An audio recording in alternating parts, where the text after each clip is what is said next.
This is the Homestead Journey Podcast, the podcast dedicated to the pursuit of self-sufficiency, self-reliance, and sustainability. This is episode number 127 of the Homestead Journey Podcast. Welcome, everyone. My name is Brian Wells. I am coming to you from 3B Farm and Homestead here in beautiful upstate New York.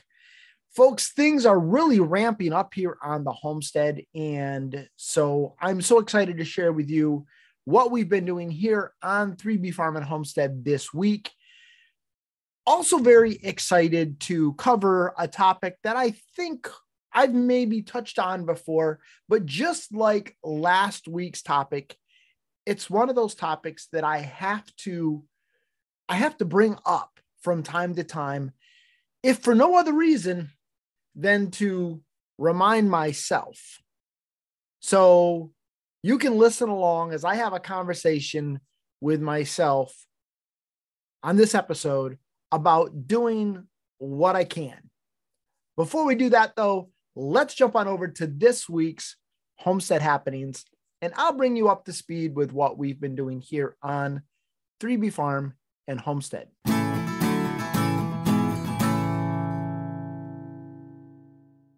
So the first thing I wanted to do was simply give you an update as far as the chicks go. Our standard breed birds have feathered out very nicely, and they're growing very, very well. They all seem to be very happy and healthy. So very excited about that. I think we lost 4 out of the 40 that we had shipped, which isn't awful. It's not great, but sometimes those things happen, and it's just the unfortunate part of raising chickens. My meat birds are doing much better than that. I think out of the 60 that we had shipped, we've lost 1, and they're really starting to stink. That's just the only way to put it. They are little stinkers. I believe on an episode I mentioned about socking the wood chips to them, and that was the wrong term to use. We actually use pine shavings. Pine shavings are much better at absorbing the poop than wood chips would be. And so I have really been trying to sock the shavings to those birds, but it seems like I just can't stay ahead of it. I have tried to be very, very liberal in the application of pine shavings, and yet it just seems like those little stinkers can stink. And so I'm reminded once again of why I said that I would never brood meat birds in my garage again. And hopefully this will serve as a kick in the seat of the pants for me to make sure that next year I have a mobile brooder built to handle the meat birds. I don't want to do this again. Oh my goodness, I don't. Those little beggars can stink, and we're only on week 2, and they'll probably stay in the garage for 4 weeks. So, but it is what it is. They're doing well, though. They're happy, they're healthy, and they're starting to really eat, which meant that I had to do another feed run this week. And they'll eat, and they'll poop, but then they're going to taste so good. So we put up with them for 8 weeks, even though they are nasty, stinky, dirty little beggars. All right, enough complaining about them. A few other things that we were up to this week here on the homestead. I did get a few more things planted out in the garden. I got 3 or 4 different varieties of radishes planted. Very excited about that because, as I shared with you before, last year I discovered through Barb, one of the members of our supporting listeners program, that you can roast radishes. And I love roasted radishes. You take radishes, you put them in a roasted root vegetable medley with carrots and turnips and things of that nature, and it is just absolutely tasty. But I also have found out that you can eat the greens. I didn't get to try that last year. I'll be trying that this year. And I'm also excited about frying radishes up by themselves. So a lot of different things to try with regards to radishes. Also pickling them. I haven't tried that yet. And Barb really highly recommends that. I think Jack pulling her over at the Mindful Homestead also has pickled radishes. And so I'm very excited to try out some new things with radishes because, as I've shared with you before, I don't like eating radishes just straight up raw. I just don't care for that bite that they have. But when they're cooked, when they're roasted, whew, that is some good eating. So I got some of those planted this week. And then what I decided to do, I actually have not planned out my garden yet. Naughty me, but I haven't done it. Normally by this time, I will have a plan with every square foot of my square foot gardens. And I will also have a plan with the roost out bed. And I just haven't done that yet. And so what I decided to do was to stop just throwing things in the ground willy-nilly. Although I do have a bit of a plan in my head as far as how I'm going to plant my raised beds, but I figured I needed to take a step back and do a plan before I plant anything further. But in the meantime, I have topped off all of my raised beds with the exception of 2 with some of our compost to at least get them ready for planting once I have my plan done. And so I just have got to give myself a kick in the seat of the pants this week to get that plan down on virtual paper. I use growveg.com to lay out my garden plan. And so I think tomorrow it's supposed to rain, and that will give me a good excuse to sit down and get that all planned out so that I can keep moving forward with getting seeds in the ground. Yesterday, Brian J. and I also did finally go get a load of wood chips. The lack of a truck has really kind of constrained me with regards to that. But a friend of mine said, Brian, just throw a tarp on your trailer and go get wood chips that way. And so that's what I did. It's not optimal for a number of reasons. Thankfully, we don't have to go that far with them. So I don't risk them falling out the sides because of the bumps that we hit, or them blowing out the sides, although we would cover it with a tarp, and I did cover it with a tarp for transportation purposes.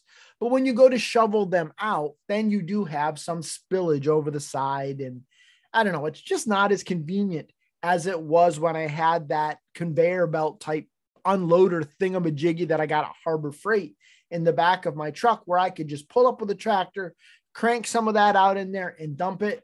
Now we were able to use the tractor to load the trailer, but we were back to unloading the trailer shovel full by shovel full.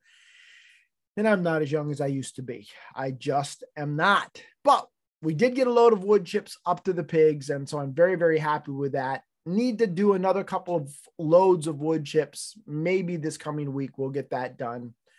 But at least we did get some wood chips up here. And I am very happy about that. Speaking of the truck, I still have not been able to find a farm truck for the price that I want to pay. Now, maybe my expectations are unreasonable, but the trucks up in this area are absolutely roached out due to the salt that is used. And so I have been looking for trucks in the South and in the Midwest. And it seems like one of 2 things happens. Either A, by the time I reached out to the person to inquire about the truck that I'm interested in, it's bam, sold and off the market. Or B, when I start chatting with them and I explain that, hey, I'm from upstate New York and I'm looking to buy a truck down south, they think I'm a scammer and they quit communicating with me. And so it's been very, very frustrating. And then in the meantime, there's 3 of us. My son is working, my wife is working, I'm working, 3 of us trying to go 3 different directions with 2 vehicles.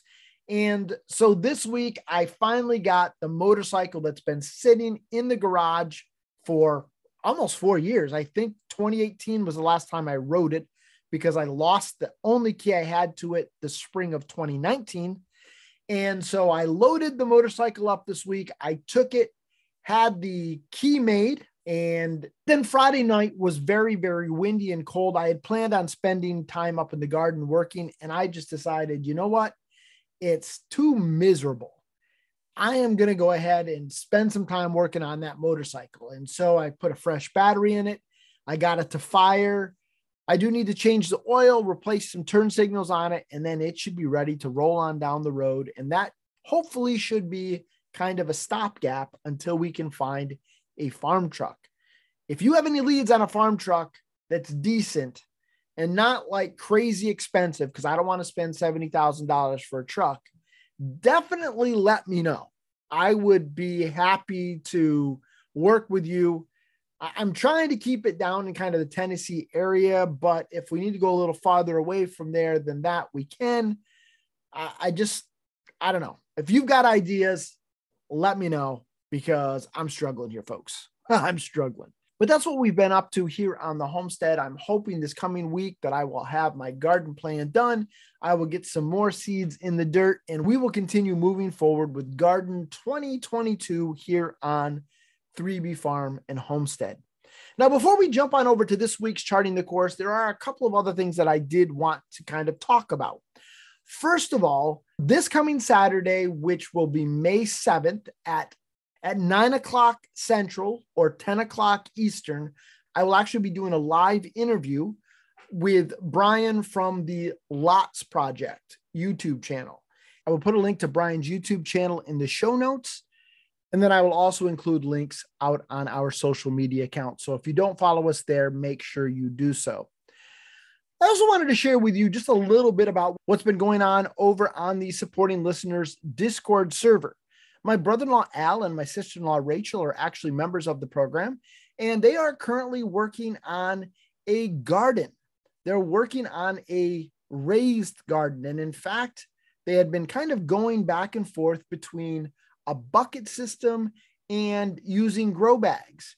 It's been a lot of fun to watch members of the Supporting Listeners program really encourage Al and Rachel in this endeavor, giving them ideas, giving them encouragement. And if that is something that you're looking for, if you're looking for a group of people who are interested in helping other homesteaders succeed and are going to be your greatest cheerleaders, your greatest advocates, then Bonnie has some great news for you. If you enjoy this podcast and are interested in supporting it, you can do so by becoming a member of the Supporting Listeners program. For as little as $3 a month, you can not only support this show, but gain access to a private members-only community on Discord. There are also 2 additional tiers, one at $5 a month and one at $10 a month, each with additional benefits and perks. So head on over to thehomesteadjourney.net/support for more information and to get signed up today. All right. With all of that said, let's head on over to this week's Charting the Course.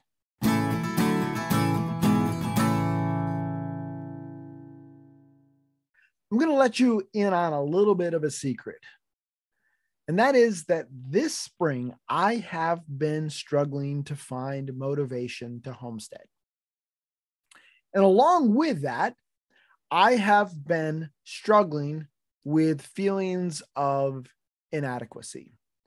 I have been really struggling with imposter syndrome.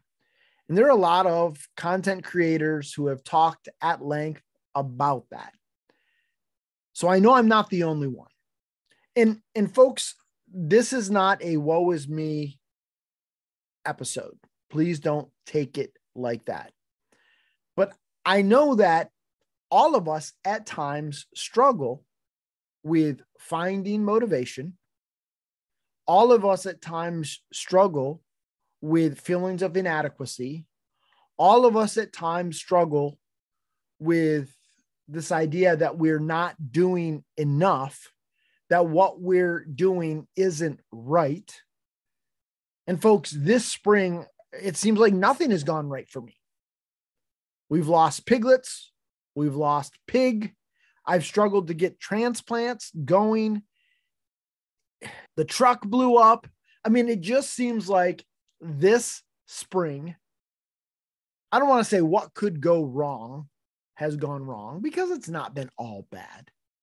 Don't get me wrong. And this is not woe is me, but it just has really been on top of me already dealing with a lack of motivation, shall we say, then to have all of those things go wrong and feelings of inadequacy.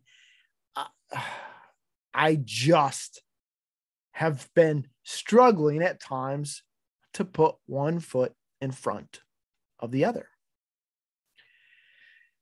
On this week's blog post, I actually mentioned a conversation that I had with a friend of mine that I hadn't seen much, if at all, since before the pandemic. And in that conversation, she explained to me that there are times when she simply doesn't feel like she's doing enough. She compares herself at times to her parents, her grandparents, and the things that they did. And she just feels like she doesn't measure up to all of the homesteading things or homesteading related things that they did. And so as I got to thinking about that, I thought, here I'm feeling that way. She's feeling that way. Let's talk about it on the podcast. In the blog post, I mentioned a passage of scripture that says this: those that compare themselves amongst themselves are not wise. And if I could, let me paraphrase that a little further. Stop comparing yourself to other people, you moron. I really think that's what the Apostle Paul, who wrote those words, was really trying to say. Stop comparing yourself to other people, you idiot. Because when we start comparing ourselves to other people, it just never ends up in a good spot. And that's because we aren't other people. And that's what this week's blog post was all about. And I'm not going to rehash all of that. If you want to read it, head on over to thehomesteadjourney.net/blog. But on today's episode, I want you to come away with this. And I've said this before on this podcast. We should always draw inspiration, but not imitation.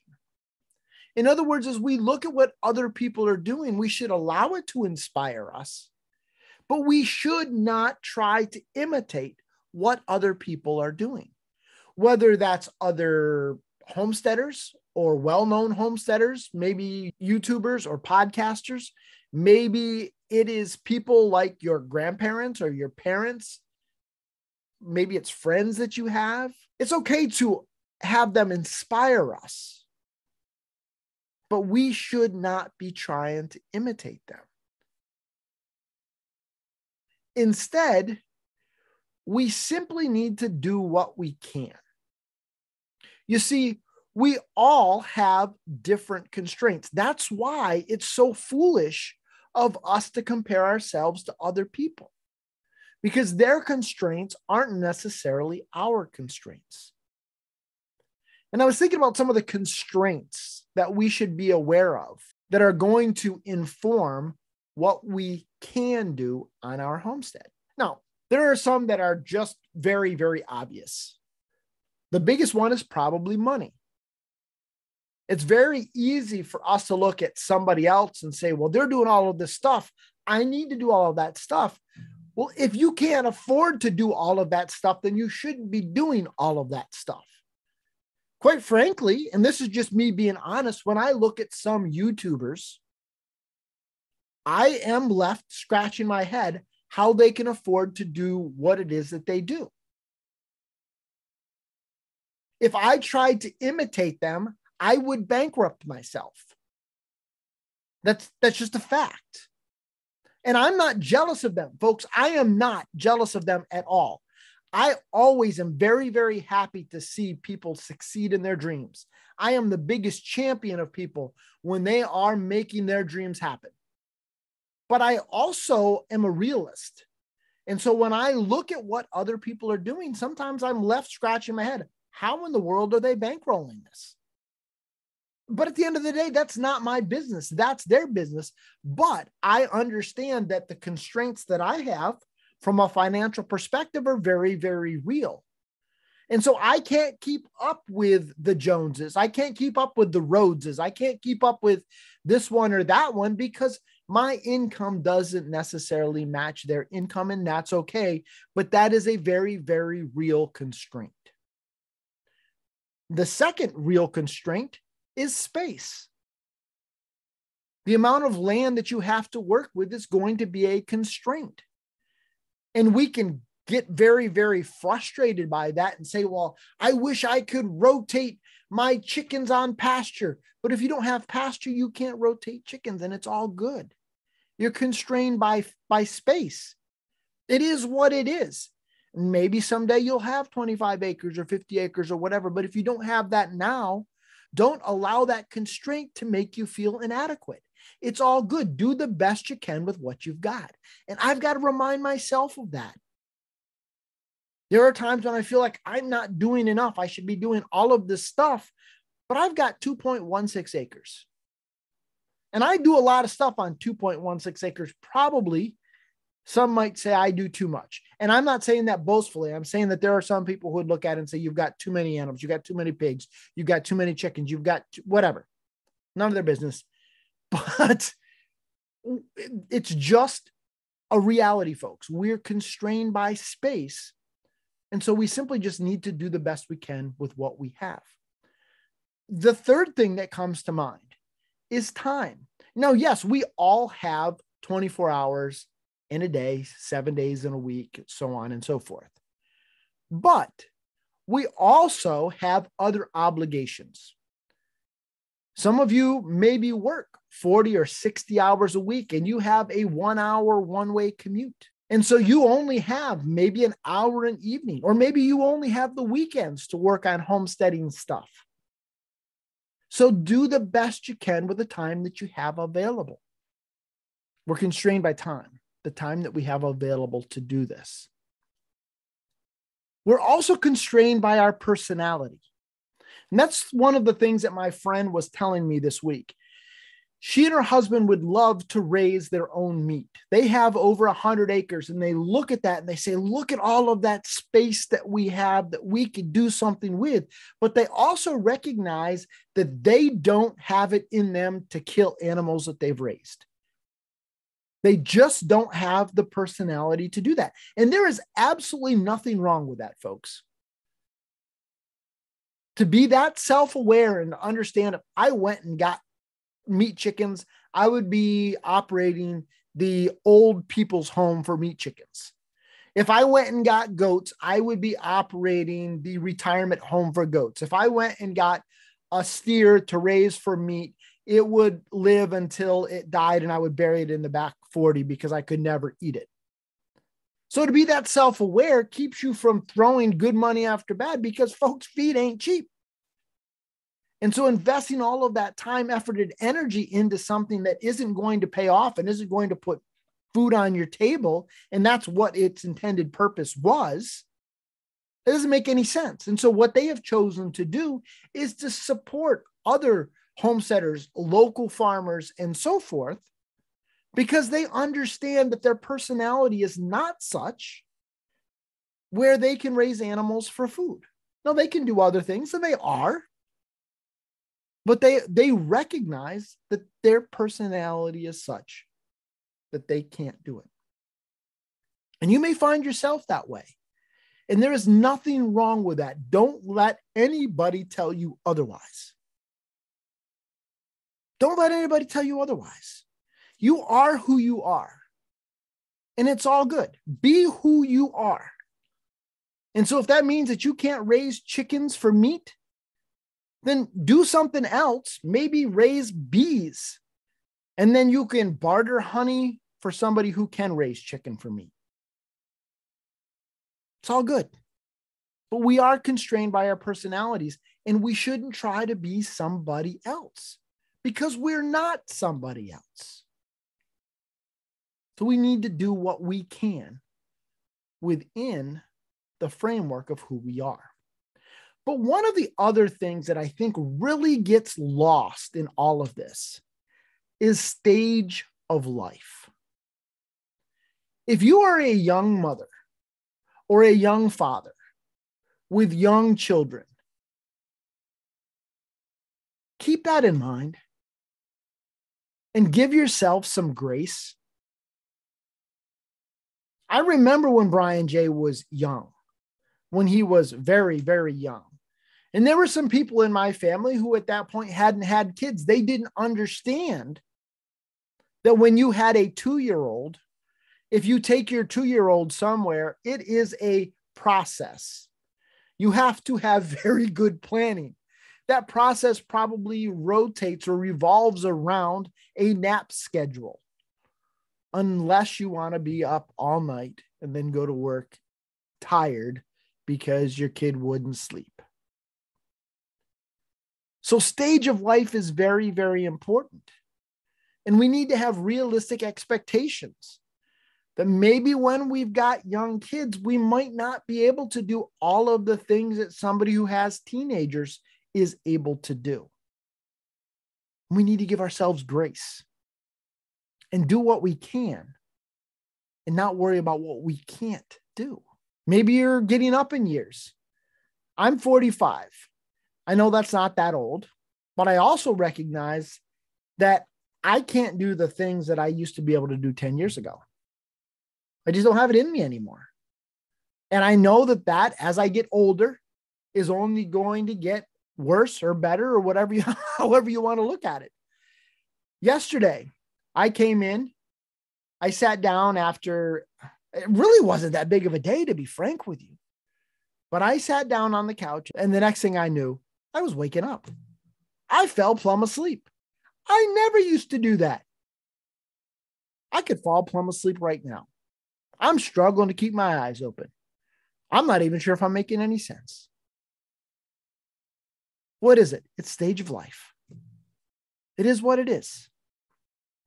And so we need to do what we can within the constraints of our stage of life and not worry about what other people are doing, because other people might be at a different stage of life than we are. In fact, they probably are. They might have more money. They might have less money. They might have more space. They might have less space. They might have more time. They might have, I don't know. At the end of the day, I'm not other people. I'm Brian Wells. And all I can do is be the best version of Brian Wells that I can be. And so I challenge you to do the same. Try to be the best version of you within the constraints that you have that you can be. And it's all good. It's all good. That's it for this episode, folks. I hope you found it helpful. I'm talking to me as much as I'm talking to you. It's a pep talk to Brian to do what Brian can do and let the rest of it just go. It's all good. If you got any questions or comments, reach out to me. Brian@thehomesteadjourney.net is my email address. Don't forget that this coming Saturday, I will be talking with Brian from the Lots Project. The link is in the show notes. And until next time, everybody, keep up the good work.